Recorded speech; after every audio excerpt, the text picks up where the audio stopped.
कई लोगों के मन में भ्रम होता है कि हमने गया में श्राद्ध कर दिया या बद्रीनाथ में श्राद्ध कर दिया तो अब क्या श्राद्ध न करें। कई लोग कहते हैं वो हमारे पितरों को हम वहाँ छोड़ आए, अब बुलाएं कैसे। अरे जैसे देवताओं को बुलाते हैं तो वो आ जाते हैं और विसर्जन करते हैं तो चले जाते हैं, उसी प्रकार आप पितृ भी देवता स्वरूप ही हो गए। आप उनका आवाहन करेंगे वो आ जाएंगे, विसर्जन होगा चले जाएंगे। तो आप घबराते क्यों हैं कि वो दोबारा ना आ जाएं? है आ जाए तो अच्छा ही है, क्या हानि है। बिल्कुल इस बात से मत डरिए। अब कोई कहे कि वो तो मोक्ष हो गया, हम उन्हें कैसे बुलाएं। अरे मोक्ष हो गया तो आप लाख बुलाइए तब भी नहीं आ पाएंगे। यत्र गत्वा न निवर्तन्ते, मोक्ष एक ऐसा दरवाजा है जिसमें से आप जा तो सकते हैं पर लौट निकल नहीं सकते।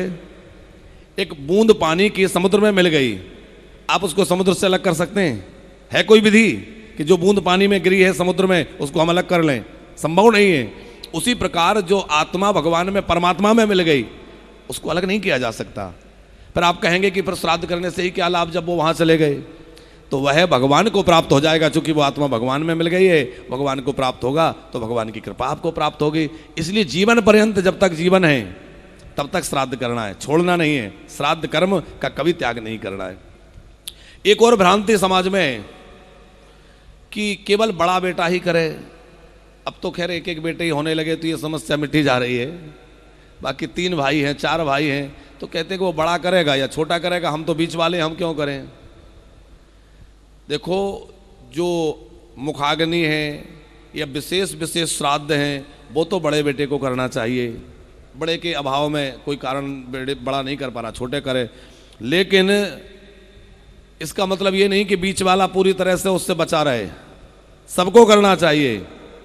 या तो फिर बीच वाला संपत्ति में हिस्सा भी ना ले, भाई वो तो बड़े का हिस्सा बनता है क्योंकि बड़े ने ही सब कुछ किया है। तो यदि आप बड़े को ही सब कुछ दे दें तो ना करें। लेकिन फिर भी देखो, ये तो एक बात समझाने के लिए, बात तो यह है कि उन माता पिता ने आपको भी तो जन्म दिया है, आपका भी तो लालन पालन किया है।